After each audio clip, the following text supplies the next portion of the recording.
EPSS में स्वागत है बच्चों। आज हम लोग अभ्यास 9 पढ़ेंगे। अभ्यास 9 का नाम क्या है? लंब एवं और समांतर रेखाएं। इनके बारे में जानकारी करेंगे। देखो तो अभ्यास 9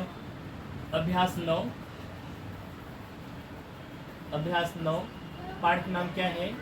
लंब एवं समांतर रेखाएं। ये पाठ है अभ्यास 9 लंब एवं समांतर रेखाएं। तो बच्चों तुम लोग ये सोच रहे होंगे कि लंब रेखा किसे कहते हैं? क्या सोच रहे होंगे कि लंब रेखाएं किसे कहते हैं? ठीक है, रेखा ही कर लो अभी। तो लंब रेखा किसे कहते हैं बच्चों? ये जानने के लिए तुम इस कागज के इस पन्ने को देखो। कागज के इस पन्ने को देखो। ये देखो, एक लाइन इधर है और एक लाइन इधर है। अगर तुम इसे एक लाइन मान लो तो ये दोनों जो हैं वो क्या है? लंब रेखाएं हैं। वो दोनों क्या है? लंब रेखाएं हैं। ये लाइन और ये लाइन क्या है? लंब रेखा। कागज का एक पन्ना, कागज के वाला पन्ना देखो, ये दोनों कैसी रेखाएं हैं? यानी इनके बीच का कोण तुम देख रहे हो। लंब रेखाओं के बीच का कोण ऐसे इतना ही होता है। तुम थोड़ा पढ़ोगे समझोगे, तुम कहोगे भैया उनके बीच का कोण 90 अंश होता है। कितना होता है? 90 अंश। तो अगर इसको एक रेखा इसको मान लें, एक रेखा इसको मान लें, तो यह दोनों, यह इसके ऊपर लंब हो गया और यह इसके ऊपर लंब हो गया। तो ये दोनों कैसी रेखाएं हैं? लंब रेखाएं हैं। कहाँ पर? एक दूसरे के ऊपर, एक दूसरे के ऊपर। हाथ से बना सकते हो लंब रेखाएं, हाथ से बना सकते हो लंब रेखाएं। ये एक रेखा इधर, एक रेखा सीधा ऊपर, तो ये कितना कोण हो गया? 90 अंश। ये दोनों लंब रेखाएं हो गई। कैसी हो गई? लंब रेखाएं। तो लंब रेखाएं इस तरह से होती हैं। तो लंब रेखाएं को तुम लोग समझ गए। अब मान लो कागज के पन्ने को हम ले लें, ध्यान समझो। मान लो कागज का एक पन्ना ले लें। ये देखो कागज के पन्ना है, इस पन्ने को हम ले लें, कागज के पन्ने को देख रहे हो, कागज पन्ना। अब इसको दो तरीके से मोड़ सकते हो, या तो इधर से मोड़ो और या तो इधर से मोड़ो। हम दोनों तरीके से मोड़ेंगे, ठीक है। पहले हमने इधर से इस कागज को इस तरह से मोड़ दिया, ठीक है। इस तरह से कागज को मोड़ दिया तो देखो कागज में एक रेखा बन गई। देखो कागज में क्या बन गई? एक रेखा दिख रही है ना, कैसी रेखा बन गई? हाँ, तो ये कागज में एक रेखा बन गई। कैसी रेखा बन गई? इस तरह की रेखा बन गई कागज में, ठीक है। अब कागज को दूसरी तरफ से मोड़ो, इस तरफ से कागज को मोड़ दो। इस तरह से अगर कागज को मोड़ दोगे तो कागज में दूसरी एक रेखा बन जाएगी। क्या बन जाएगी? दूसरी एक रेखा। देख रहे हो ना, दूसरी रेखा कैसे बन गई? बना लो उसको, बन गई ना। अब दोनों रेखाएं देखो, जहाँ पे काट रही वहां भी कोण ऐसे ही है ना। एक रेखा इधर, एक रेखा इधर। तो दोनों, अगर तुम कहोगे ये रेखा ए है और ये रेखा बी है और ये रेखा सी है और ये रेखा डी है, तो बच्चों ए बी और सी डी दोनों एक दूसरे के ऊपर लंब है। ए बी और सी डी दोनों एक दूसरे के ऊपर क्या है? लंब है, ठीक है। ये दोनों लंब है। क्यों? इनके देखो, जैसे कागज के कोने में जो लंब रेखाएं थी, जो कोण, जितना कोण इधर बन रहा है 90 अंश, उतना इधर ही बन रहा है ना, उतना इधर बन रहा है ना, उतना इधर बन रहा है ना, उतना इधर बन रहा है। तो ये कैसी रेखाएं हो गई? लंब रेखाएं हो गई। तो लंब रेखाएं समझ में आ गया। दो एग्जाम्पल दिया बच्चों मैंने लंब रेखा का। एक सीधा कागज की बात किया और मैंने कहा कि यह जो है लंब रेखा, कागज का कोना, कागज का कोना क्या है? ये लंब रेखा है। क्या है ये? क्या है ये रोशनी दीदी का? अच्छा, माफी नामा है, ठीक। तो ये क्या है? लंब रेखाएं हैं। दूसरा क्या है?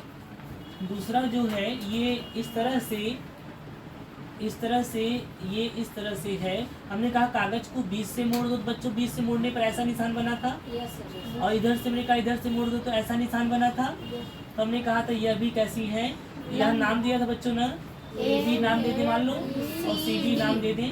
तो हमने कहा था कि ए बी सी डी के ऊपर क्या है? लंब है, ठीक है बच्चों। तो देखो यहाँ पे भी अगर ए बी सी डी के ऊपर लंब कर दें, देखो ए बी और ए बी बी सी लंबवत है। ए बी किसके ऊपर लंब है? बी सी के ऊपर। और बी सी किसके ऊपर लंब है? ए बी के ऊपर। बच्चों जब तुम लिखते हो ए बी BC पर लंब है, BC पर लंब है। बात सही है ना? हाँ।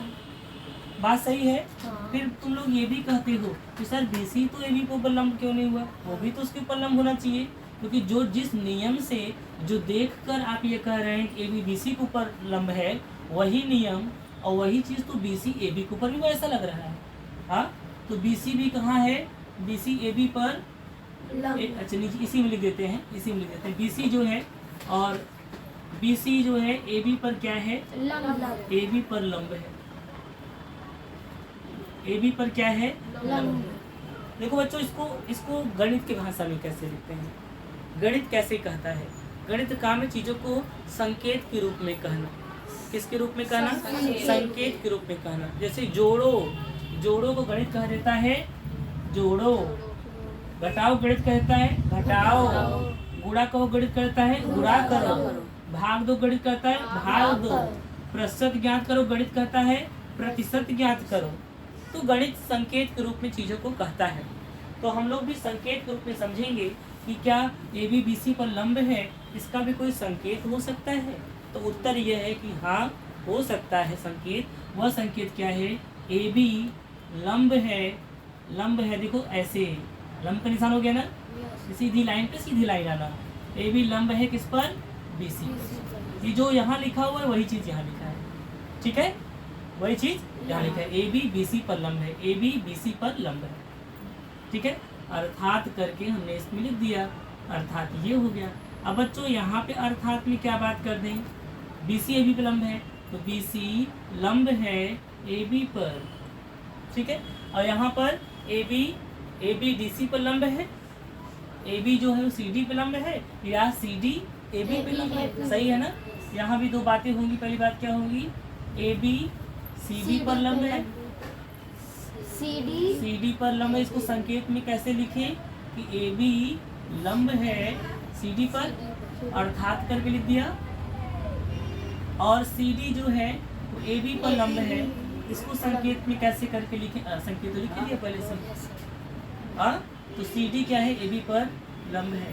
CD जो है AB पर लंब है, CD जो है AB पर लंब है। अर्थात में कैसे लिखें इसको बच्चों? कि CD जो है लंब है AB पर। ये बातें लंब की हो गई। तो कैसे लंब होता है, ये बात तुम्हें समझ में आ गया कि लंब क्या होता है, कैसे होता है लंब? ये एक पहला पॉइंट था तुम्हारे में। अब बात करेंगे समांतर रेखाएं। किसकी बात करेंगे?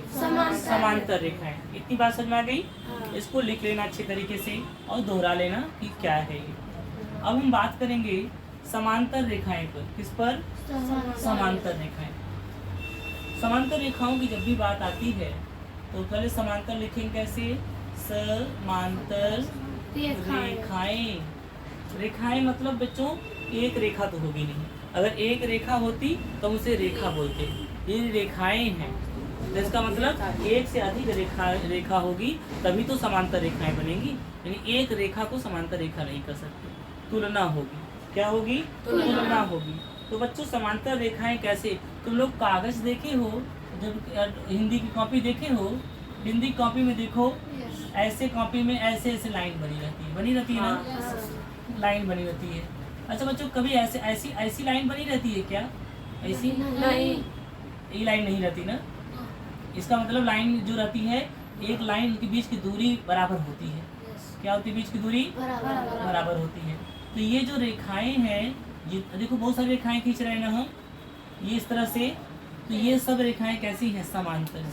समांतर मतलब इनके बीच की दूरी जितनी यहाँ पे है, जितनी यहाँ दूरी है, ये दो रेखाओं को समांतर तब कहोगे जब इनके बीच की जो दूरी है उतनी दूरी, वही दूरी इतनी वही यहाँ भी रहे, वही दूरी यहाँ भी रहे, उतनी दूरी यहाँ भी रहे, न कम हो न ज़्यादा हो। दूरी जितनी एक बार आ गई वही दूरी बनी रहे। यानी समांतर रेखाएं आगे बढ़ाने पर कभी नहीं मिलती। समांतर रेखाएं आगे बढ़ाने पर कभी नहीं मिलती, क्योंकि उनके बीच की दूरी हमेशा बराबर बनी रहती है। बीच की दूरी हमेशा बराबर बनी रहती है। इसलिए ऐसे रेखाओं को क्या कहते हैं बच्चों? समांतर रेखाएं कहते हैं। तो हमने ढेर सारा एग्जाम्पल बना दिया इसमें। अब हम इसमें छोटा सा कुछ एग्जाम्पल बना के ये बताएंगे तुम्हें। देखो मान लो कि ये किस तरह से तुमने कोई वाइट कागज़ ले लिया, सफ़ेद कागज़ बड़ा सा, और किसी ने एक लाइन ऐसे खींचा तो किसी ने एक लाइन ऐसे खींचा, और इसने नाम दिया इसको ए बी और इसके नाम दिया इसको सी डी। ठीक, देखो ए बी और सी डी के बीच की दूरी बराबर है ना। हाँ। जितनी दूरी यहाँ पर उतनी दूरी हर जगह पर, हाँ, न कम न ज़्यादा। तो इसे कहते हैं कि ए बी तथा सी डी कैसी रेखाएं हैं? समांतर रेखाएं हैं। ए बी तथा सी डी कैसी रेखाएं हैं? समांतर रेखाएं हैं। अब तुम कहोगे सर जी इतना बड़ा लिखना है तो क्या इसका भी कोई संकेत रूप होता है? क्या कोई संकेत में शॉर्ट में छोटे में लिख सकते हैं? तो आंसर है यस, लिख सकते हैं। क्या? अर्थात ए बी और सी डी समांतर है। क्या है? समांतर। ए बी समांतर है किसके? C D. ए बी समांतर, देखो समांतर ऐसा होता है बीच की दूरी हमेशा क्या हो? बराबर हो, कभी न मिले। तो ये किसका निशान है? समांतर का। ये किसका निशान है? समांतर का निशान है।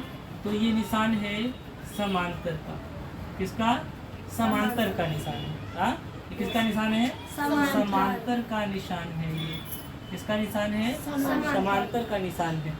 तो ये समांतर का निशान है, ठीक है ना। अब ए बी तथा सी डी समांतर रेखाएं हैं। तो तुम ये कहोगे सर ये बताइए ए बी सी डी के समांतर है तो क्या सी डी ए बी के समांतर नहीं है? ये भी तो सवाल हो सकता है।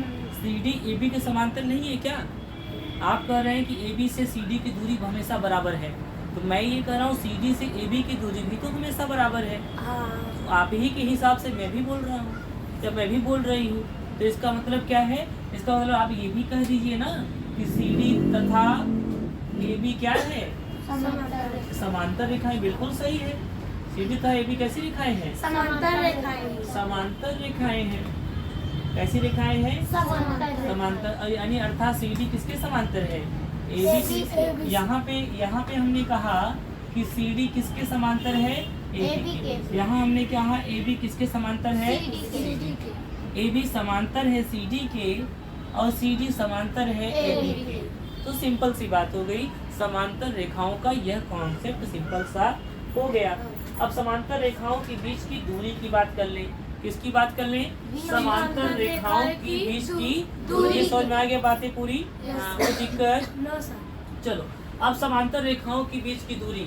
अब तो लोग हमको बताओगे कि समांतर रेखाओं की बीच की दूरी तुम्ही से पूछेंगे। समांतर रेखाओं की बीच की दूरी समांतर रेखाओं के बीच की दूरी। बच्चों ये देखो, एक रेखा ऐसी है, एक रेखा ऐसी है। अगर तुमसे कोई पूछे कि समांतर रेखा है कि नहीं तो तुम क्या कहोगे? नहीं। अगर वो पूछे कि बताइए क्यों नहीं है समांतर रेखा, किस आधार पे कह रहे हैं, तो तुम कहो इनके बीच की दूरी यहाँ पे ये, इनके दूरी बीच की दूरी बढ़ गई, इन्हीं के बीच की दूरी और बढ़ गई, इनके बीच की दूरी और बढ़ गई, इनके बीच की दूरी क्या हो गई? बढ़ गई। अगर इसको नाम से रेखा का नाम ए बी कह दे और इस रेखा के नाम सी डी कह दे तो ए बी, देखो बच्चों, रेखा ए बी तथा रेखा सी डी के बीच की दूरी, बीच की क्या दूरी एक समान नहीं है। क्या नहीं है? एक समान नहीं है। अगर एक समान नहीं है तो इसका मतलब क्या हुआ? अर्थात बच्चों क्या लिख दें? अर्थात ए बी सी डी के समांतर नहीं है। ए बी सी डी के समांतर नहीं है। ये बात तो समझ में आ गया। लेकिन बच्चों अगर इसी बात को तुम्हें हम यहाँ पे अगर एक ए बी बनाते और यहाँ पे एक सी डी बनाते, इस तरीके से ए बी, ये ए बी कहते और इसे सी डी कहते, तो बताओ ए बी के बीच की दूरी इतनी, फिर भी उतनी, फिर से उतनी, फिर से उतनी, फिर से उतनी। तो यहाँ पे हम क्या कहेंगे बच्चों? यहाँ ए बी तथा सी डी के बीच की दूरी समान है। क्या है? समान है। अतः ए बी किसके समांतर है? सी डी के समांतर है। ए बी सी डी की क्या है? समांतर है। बच्चों ये पाठ खत्म हो गया। अभ्यास 9A होमवर्क में हो गया। अभ्यास 9A क्या हो गया? होमवर्क में हो गया। बोलो थैंक यू सर।